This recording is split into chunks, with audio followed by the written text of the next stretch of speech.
November 23, 1944. 42 German enemy soldiers sat in a Texas mess hall staring at something they hadn't seen in 6 years. And then they all started crying. This is Margaret Fisher Coleman, American citizen, grandmother. She's making banana pudding for her daughter's birthday party, and tears are streaming down her face. But 24 years ago, she was Margaret Fisher, enemy prisoner of war, who expected to die in this country. Her hands move with practiced efficiency, layering vanilla wafers and sliced bananas in a glass dish. The same recipe she learned from an American sergeant in 1945. Her daughter Rebecca, 8 years old with pure American accent, bounces into the kitchen. "Mom, why do you always cry when you make this?" Margaret touches the pale yellow banana slice with trembling fingers. "This is what saved my life." But we're getting ahead of ourselves. To understand why banana pudding made a German prisoner weep, why it transformed an enemy into an American citizen, we need to go back to November 12, 1944. Back to a moment when everything Margaret Fisher believed about the world was about to shatter. When that transport truck rolled through the gates of Camp Herndon, Texas, Margaret and 41 other German women believed everything their government had told them. That America was weak, starving, cruel to prisoners. They were about to discover that every single word was a lie.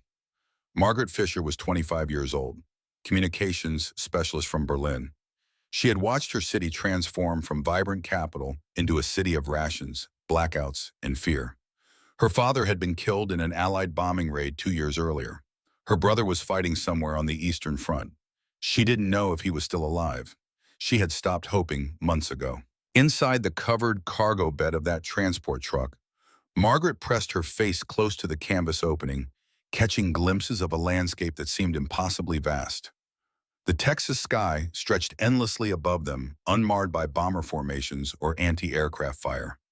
It was disconcerting in its peacefulness. Beside her, 21-year-old Greta Bauman clutched a small cloth bag containing her only possessions: a change of underclothes, a wooden comb, a photograph of her family in Dresden. Her hands trembled, though whether from fear or exhaustion, Margaret could not tell. They had been traveling for 3 days from the East Coast Processing Center. 3 days of uncertainty. 3 days wondering what awaited them at the end of this journey. They had been captured in France during the final Allied push through occupied territory. Serving as communications specialists, medical personnel, administrative staff for retreating Wehrmacht units. Now they were prisoners in a country most of them had been taught to despise. What Margaret didn't know, what none of them knew yet, was that within 6 months they would face the most difficult choice of their lives. A choice between the country that raised them and the country that would show them dignity. But that choice was still months away. First, they had to survive their arrival. This is the story of how one Thanksgiving dessert, banana pudding, made by a Tennessee sergeant, would prove more powerful than 6 years of propaganda. How American kindness could transform enemies into citizens. How 42 women would be forced to choose between obligation and survival, between death and life. And how sometimes the smallest acts of generosity can change everything. If you or your family members served during World War II, or if you remember stories about prisoner of war camps in America, I want to hear from you. Share your memories in the comments below. And if this story resonates with you, if it reminds you of what makes America truly exceptional, hit that like button. It helps us bring more of these untold American stories to light. Stay with me, because what you're about to hear will challenge everything you thought you knew about how America treated enemy prisoners. The truth is far more remarkable than you might imagine. But first, let me take you back to where it all began. November 1944, Allied forces had pushed through France. Germany was retreating on all fronts. The war everyone thought would be over by Christmas of 1943 was grinding into its 6th brutal year. Among those captured during the Allied advance, 42 German women serving as communications specialists, medical personnel, and administrative staff. Female prisoners of war were rare. Female German prisoners of war in Texas, almost unheard of. These women had been taught that American prisoner of war camps were death traps, that Americans showed no mercy to captured enemies, that they would face starvation, abuse, cruelty. The propaganda had been relentless for years. America was weak, they were told. America was losing. America was cruel. They believed it because they had no reason not to. After all, they themselves were starving in Germany. Their cities were burning. Why would their captors treat them any better? The truck came to a stop with a metallic screech of brakes. The tailgate dropped open with a clang that made several women flinch. American soldiers stood waiting, their uniforms crisp despite the Texas heat. And then Margaret saw something that shocked her more than anything she had experienced in 6 years of war. A woman in officer's insignia stepped forward, tall, professional, her expression neither cruel nor kind, simply efficient. This was Captain Eleanor Walsh, though the German women would not learn her name until later, a female commanding officer. The concept was almost incomprehensible to Margaret. In the Wehrmacht, women served in support roles, never in command. Yet here stood an American woman with the bearing and authority of a military leader. It was Margaret's first hint that perhaps everything she had been taught about America might be wrong. The processing began immediately. The German women surrendered their few remaining possessions for inventory. They received clean prison uniforms marked with large block letters. They were assigned bunks in a long wooden barracks that smelled of fresh pine and disinfectant. The entire process took less than 3 hours. American efficiency, it contradicted everything they had been told about chaotic, disorganized America. But it was not the efficiency that caught Margaret's attention as they walked toward their barracks. It was not the clean uniforms or the orderly compound. It was the smell. Cooking food. Real food. Not the thin soup and black bread that had sustained Germany for years. Something else entirely. Something that made Margaret's stomach clench with a hunger she had almost forgotten how to feel. By 1800 hours, Corporal Sarah Mitchell, a warm-voiced woman from Georgia with kind eyes, led them to the mess hall for their first meal. Margaret noticed immediately how the American guards maintained their distance but showed no obvious hostility. A young soldier held the door open as the women filed inside. The gesture was small but unexpected. In their experience, prisoners were herded, not accommodated. The mess hall was larger than Margaret had anticipated. Long tables arranged in neat rows. The November evening sun streamed through western windows, casting golden light across the room. But it was not the architecture that caused Margaret to stop and stare. It was not the clean floors or the orderly arrangement of tables. It was what waited on the serving line. Sergeant William Hayes stood behind the steam tables with 2 kitchen assistants. He was a broad-shouldered man in his 40s from Tennessee with flour permanently dusted into the creases of his hands. He had been cooking for the Army since 1942, and he believed one thing absolutely. A well-fed soldier was a soldier who could think clearly. He extended this philosophy even to prisoners. The German women moved through the line in stunned silence. Margaret watched as each tray received portions of food that seemed incomprehensible given their understanding of wartime rationing. Roasted chicken, not the stringy, scarce meat they remembered from Germany, but actual substantial pieces with crispy golden skin. Mashed potatoes with butter. Real butter, not the gray margarine substitute they had eaten for years. Green beans, dinner rolls that were still warm, and on each tray a small cup of what appeared to be fruit cocktail. Margaret accepted her tray with hands that shook slightly. She had not seen food like this since before the war began. In Germany, even officers received meager rations. The civilian population survived on ersatz coffee, made from acorns bread, stretched with sawdust, and whatever vegetables could be coaxed from victory gardens.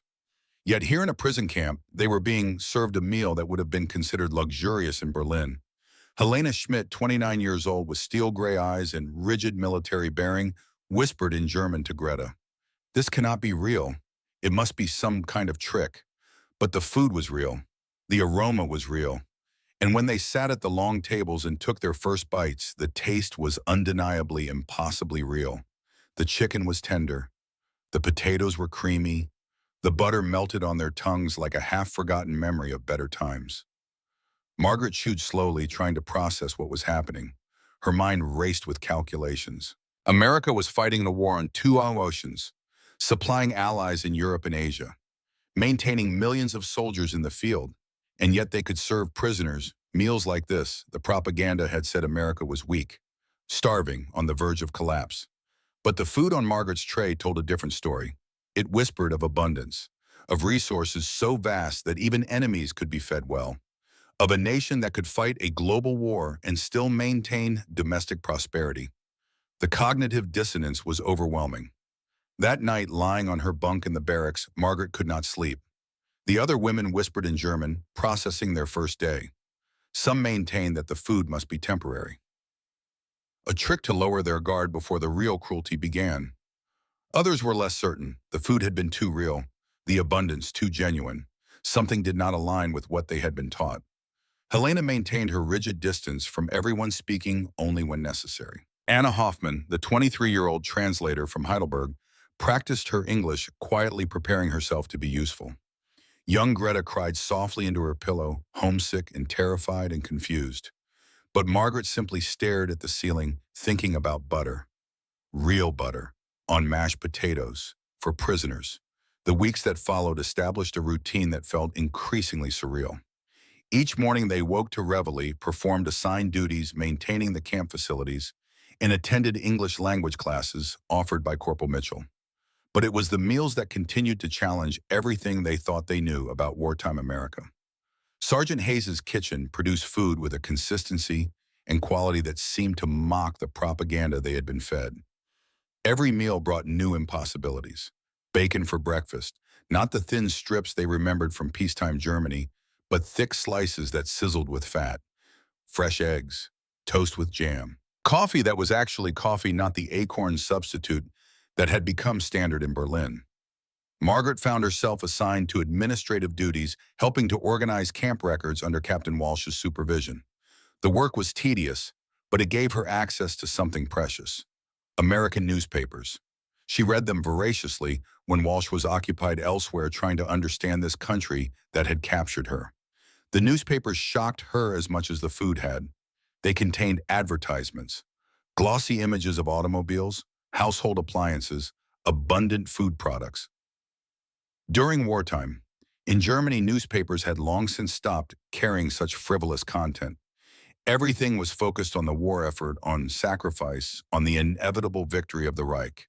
But American newspapers seemed to show a country where civilian life continued almost normally, despite the global conflict. Margaret read reports of the war's progress, Allied advances, casualty figures, military strategies debated openly, and most shocking of all, criticism of the government, of military decisions, of political leaders. In Germany, such openness would be treasonous. Writers would disappear in the night. But here dissent seemed to be tolerated, even expected. One afternoon in late November, Margaret sat alone in the administration office, reading an editorial that questioned a recent military strategy. Captain Walsh entered and found her there, newspapers spread across the desk. "Learning about your captors." Miss Fisher. Margaret flinched, caught in the act. But Walsh's expression was not angry, merely curious. "I am sorry, Captain. I should not have." Walsh waved a hand dismissively. "You're welcome to read them. Knowledge is not contraband here." She paused, studying Margaret with intelligent eyes. "What surprises you most about what you read?" Margaret hesitated, then carefully, in her improving English, "That you are allowed to disagree.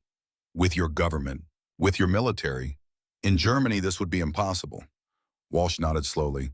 "That's what we're fighting for, Miss Fisher. The right to disagree. The freedom to question. The ability to seek truth even when truth is uncomfortable." It was a simple statement, but it lodged itself in Margaret's mind like a splinter. She thought about it during her duties, during meals, during the long evenings in the barracks. The Americans had abundance of more than food. They had abundance of truth, or at least the possibility of it. Anna Hoffman's language skills made her invaluable as an interpreter during daily camp operations. She found herself in frequent conversation with the American staff, her English improving rapidly through constant practice. Corporal Mitchell taught her idioms and slang. The guards shared stories about their home states, their families, their lives before the war. It was all so casual, so human, so unlike what they had expected. Helena kept to herself, maintaining rigid military bearing during her maintenance work. She spoke rarely, never smiled. Something haunted lived behind those steel gray eyes, but she shared nothing with the other women. Margaret watched her, sometimes wondering what private grief Helena carried alone. Young Greta worked in the camp infirmary with American medics who taught her new techniques, new procedures.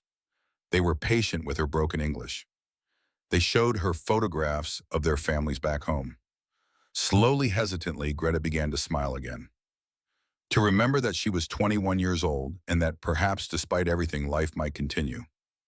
On November 21st, a supply truck arrived at Camp Harrington. Margaret watched from the administration office window as crates were unloaded into the kitchen area.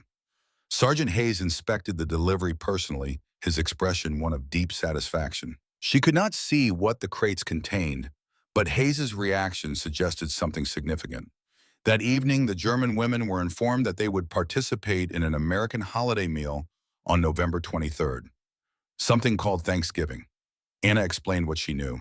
A harvest festival, a day of gratitude, something uniquely American that combined religious tradition with national identity. The mess hall would be decorated. There would be special food. They were expected to attend. Margaret thought it absurd that their captors would bother creating festivity for prisoners. Yet she had learned in her weeks here that Americans did many absurd things, like feeding enemies well, like allowing them to read newspapers, like treating them with something approaching dignity. Perhaps a holiday meal was simply one more American peculiarity. The day before Thanksgiving, Greta was working in the infirmary when she overheard two American medics discussing the upcoming meal. They mentioned turkey stuffing, cranberry sauce, and then one of them said something that meant nothing to Greta, and Sergeant Hayes is making his grandmother's banana pudding. That evening, Greta asked Anna about it in the barracks. Banana pudding. What did those words mean? Anna's face changed. A flicker of memory passed across her features like a shadow. Bananen, Anna said slowly in German. Bananas. I remember them from before the war. Yellow fruit from tropical places. They stopped coming to Germany in 1939 when the British blockade began. The word triggered something in the barracks. A cascade of memories among women who had almost forgotten. Helena spoke, her voice uncharacteristically soft. I ate a banana in 1939. I was 23 years old. It was expensive even then. A luxury imported from some distant colony. Margaret closed her eyes, remembering. I saw them in Berlin markets when I was a child. Exotic. Expensive. My father bought me one for my birthday once. I was 12 years old. I haven't thought about bananas in years. Greta, the youngest at 21, shook her head. I was 15 when they disappeared from German shops. I barely remember the taste. The women sat in silence, each lost in private memories of a fruit they had not seen in over 5 years. A fruit that had become in its absence a symbol of everything the war had taken from them. Not just the fruit itself, but the world where such luxuries existed. The world before rationing, before fear, before everything changed. None of them could imagine that such fruit still existed anywhere in a world at war. None of them could conceive that somewhere bananas still grew, and people still made dessert, and life continued with small pleasures intact. And certainly none of them could have predicted what would happen when they tasted banana for the first time in over 5 years. That night, Margaret could not sleep. A simple fruit had become a symbol of everything she had lost, everything Germany had lost. The word banana echoed in her mind like a ghost of better times. She thought about her childhood in Berlin, her father taking her to the market, the exotic yellow fruit that seemed to glow with possibility. She thought about her mother, who was somewhere in that ruined city now, if she was still alive at all. She thought about her brother on the Eastern Front, about her father's grave somewhere beneath the rubble of Allied bombs. And she thought about butter on mashed potatoes in a prisoner of war camp in Texas, about Sergeant Hayes's satisfied expression when the supply crates arrived, about Captain Walsh saying that knowledge was not contraband here, about abundance in a world that should have none. November 23, 1944, arrived with unseasonably warm weather for late Texas November. The women had been instructed to gather at the mess hall at noon. As they walked across the compound, Margaret noticed that the building had been decorated. Autumn leaves, probably artificial, adorned the walls. Hand-drawn turkeys created by soldiers with artistic inclinations were pinned near the entrance. It seemed almost absurd that their captors would bother with such details for prisoners. Yet there it was, an attempt to create festivity in a place designed for confinement. Inside, the seating arrangement was different. Previously, Germans and Americans had maintained separate sections. Today, the tables were integrated. American soldiers sat at some tables, leaving others open for the prisoners. A young soldier gestured for Margaret and her companions to sit at a table near the serving line. His smile seemed genuine, encouraging, as if they were guests rather than enemies. And then Margaret smelled it. The aroma that filled the mess hall was unlike anything she had experienced in 6 years. Roasted turkey. She recognized it from childhood holidays, though turkey had become impossibly expensive in Germany even before the war. The scent was rich, savory, speaking of abundance and celebration and normalcy. Sergeant Hayes and his kitchen crew had outdone themselves. As the women moved through the serving line, Margaret watched in growing disbelief as each tray filled with food that belonged in memory, not reality. Roasted turkey with crispy golden skin, herb stuffing fragrant with sage and thyme, mashed potatoes whipped to creamy perfection, rich brown gravy, green bean casserole topped with crispy onions, sweet potato casserole studded with pecans, fresh baked rolls with butter, cranberry sauce both jellied and whole berry. Each item seemed more impossible than the last. This was not prisoner food. This was not even officer food by German standards. This was abundance on a scale that contradicted everything Margaret thought she understood about wartime sacrifice. But it was what waited at the end of the serving line that caused Helena to stop so suddenly that Greta nearly collided with her. In large glass baking dishes sat something none of them had seen in over 5 years. Layers of golden custard, smooth and perfect. Vanilla wafer cookies, their edges softened by the custard. And sliced bananas, pale yellow, exactly as Margaret remembered from childhood, topped with peaks of white meringue browned to perfection under a flame. The dessert seemed to glow under the mess hall lights, like something from a dream or a memory too precious to be real. Sergeant Hayes noticed their transfixed stares. He spoke slowly, his Tennessee drawl careful and deliberate, knowing that Anna would need to translate for those whose English remained limited. "That's banana pudding, family recipe from my grandmother in Tennessee. Thought you ladies might enjoy something special today." Margaret accepted her serving with hands that trembled. The pale yellow banana slice on top was exactly as she remembered, exactly as it had been in that Berlin market when she was 12 years old and her father had bought her a birthday treat. She carried her tray to the table in a daze, barely noticing the turkey or the stuffing or any of the other impossible food. Her eyes were fixed on the banana pudding, on the proof that somewhere in this war-torn world such things still existed. She sat down, picked up her spoon, and stared at the dessert as if it might vanish if she looked away. Around her, the other German women wore similar expressions: disbelief, wonder, and something deeper, something that looked almost like grief. When Margaret finally lifted the spoon to her mouth, when the first taste of banana pudding touched her tongue, the world shifted.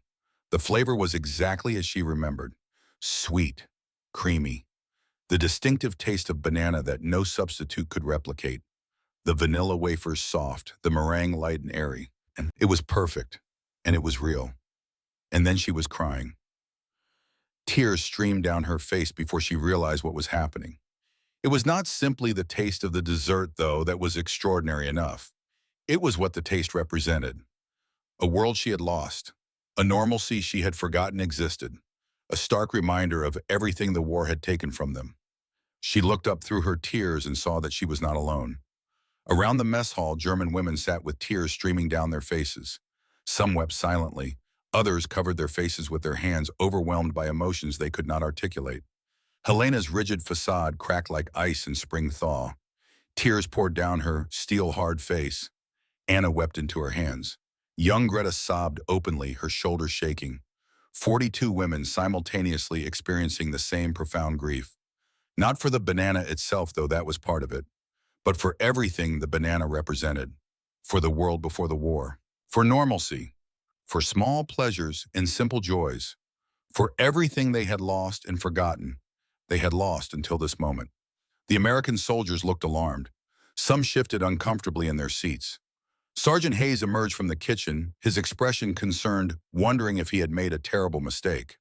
But Corporal Mitchell, with her deeper understanding of human nature, simply moved through the tables, passing boxes of tissues without comment. She understood that sometimes kindness hurt more than cruelty because it reminded you of what you had been missing all along. Anna was the first to compose herself enough to speak. She wiped her eyes, drew a shaking breath, and addressed Sergeant Hayes in her careful English. "Sergeant, this banana we have not seen since 1939. In Germany, they stopped coming. First, they became very expensive, then impossible to find. We forgot that such things still existed in the world." Hayes looked genuinely surprised. He had known about rationing in Germany from intelligence reports, but he had not fully grasped what years without basic pleasures meant to ordinary people. "Ma'am," he said respectfully, "in America we've got rationing too. Sugar, butter, coffee, meat. But bananas still come from Central America. They're not rationed, just sometimes hard to get. I had to request them special for today." Margaret found her voice, though it shook with emotion. She spoke in her improving English, wanting Hayes to understand directly without translation. "Sergeant Hayes, you must understand. For 6 years we have been told that America is weak, starving, losing the war. We believed this because we were starving. Our cities are burning. Our families are dying." She gestured at the banana pudding with her spoon. "But you fight war on 2 oceans. You supply allies everywhere. You maintain millions of soldiers in field. And still you have bananas. For prisoners. For enemies." Her voice broke. "This tells us that everything we were told was lie. You are not weak. You are not cruel. You are not what they said you were. And if that was lie, then what else was lie? What did we fight for? What did we lose everything for?" The mess hall fell absolutely silent. Even the American soldiers had stopped eating, sensing the weight of the moment. Captain Walsh stood in the doorway watching. She had orchestrated this meal knowing it would have impact, but even she had not anticipated the depth of emotion it would unleash. Walsh stepped forward, her voice quiet but carrying across the silent room. "You fought because you were told to, just like our soldiers. The difference is what we fight for. We fight so people can have banana pudding, so families can be safe, so there's something worth coming home to. That's what separates us. Not that we're stronger or better, but that we remember what we're fighting to preserve." Margaret nodded slowly, understanding dawning like sunrise after endless night. This was the answer to the question that had haunted her since her first meal at Camp Harrington. America was not just fighting against Germany, they were fighting for something. For the right to make banana pudding, for the freedom to criticize their government, for the ability to treat even enemies with dignity. Let me pause the story here because this moment represents something profound that I need you to understand. These German women had been taught for 6 years that America was weak, starving, losing the war. They believed it because they themselves were starving. Their cities were burning, their families were dying. The propaganda was consistent and relentless, and it matched their lived experience. But banana pudding told a different story. Not just about abundance, though that was part of it. It told a story about a nation that could fight a massive war and still maintain civilian prosperity. About a system so robust that even prisoners ate better than German officers. About values that insisted on dignity even for enemies. And most importantly, it proved that everything they had been taught was a lie. Think about the power of that moment. Not the banana itself, though that mattered, but what it proved. That their sacrifice had been for nothing. That the regime they had served had lied about everything. That they had lost their families, their homes, their youth to a cause built on falsehood. That's why they cried. Not from joy, though there was joy. Not from grief alone, though there was grief. They cried from the devastating recognition that they had been betrayed by their own country. If you're finding this story powerful, if it resonates with you, take a moment right now to like this video and share it. Because this is a story about what makes America exceptional. Not our military might, not our economic power, but our willingness to treat enemies with dignity. Our commitment to values even when it would be easier to abandon them. Our belief that abundance should be shared even with those who fought against us.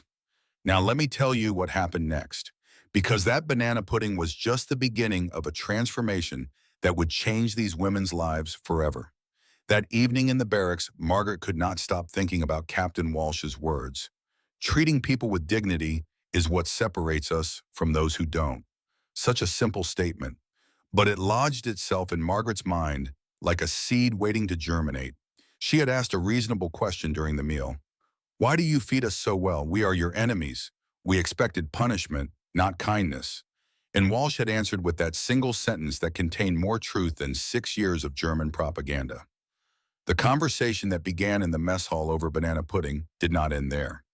It opened something that had been sealed since the women's arrival. A willingness to question, a permission to wonder, a crack in the wall of certainty that had surrounded them for years. Helena spoke that night, her voice uncharacteristically thoughtful. It is not just that they have food. It is that they can afford to share it with us, with their enemies. In Germany, we are starving and still told we are winning. But how can a winning nation starve while a losing nation feast? Anna had been reading American newspapers with increasing comprehension. Her English improved daily through constant practice with Corporal Mitchell in the Guards. What she discovered in those pages troubled her even more than the food disparity. They have abundance of more than food, she observed. They have abundance of truth, or at least the possibility of it. American newspapers criticize their own government freely. In Germany, such openness would be treasonous. Young Greta, still the youngest among them at 21, struggled most with these revelations. She had been only 15 when the war began. She had known nothing of adult life before Nazi control shaped everything. The world she was discovering in Texas bore no resemblance to the world she thought she understood. If everything we believed was false, she asked one night, then who are we? What were we fighting for? The question hung in the air without answer. Captain Walsh, making her evening rounds, overheard the conversation through the barracks window. She did not intervene or announce her presence. Some realizations had to come from within, could not be imposed from outside. The German women were beginning to understand that abundance was not about quantity alone. It was about a system that could maintain prosperity even under strain. About values that insisted on dignity even for enemies. About confidence rooted not in propaganda, but in genuine strength. December brought colder weather to Texas, though nothing